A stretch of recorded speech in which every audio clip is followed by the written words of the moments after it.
10th, 2019. Ethiopian Airlines, Flight 302 lifted off from Bole International Airport with 149 passengers and 8 crew members on board. The weather was clear and everything seemed normal. But within moments of takeoff, the pilots noticed something was wrong. The Boeing 737 MAX 8 was equipped with a system called MCAS, the Maneuvering Characteristics Augmentation System. Designed to prevent stalls, it relied on data from a single sensor.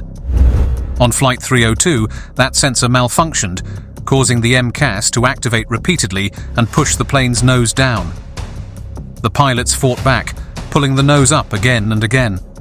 But the automated system kept overriding their efforts, forcing the aircraft into a deadly descent. At 8:44 a.m., just 6 minutes after takeoff, Flight 302 crashed into a field near Bishoftu, Ethiopia.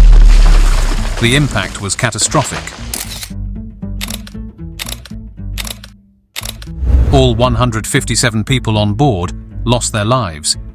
This crash, along with the earlier tragedy of Lion Air Flight 610, exposed critical flaws in the 737 MAX design and certification process.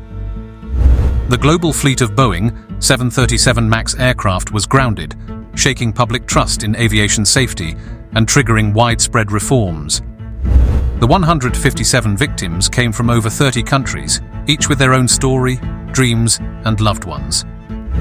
Their loss remains a profound reminder of the responsibility to prioritize safety in every flight. Ethiopian Airlines. Flight 302 was a tragedy that changed aviation forever.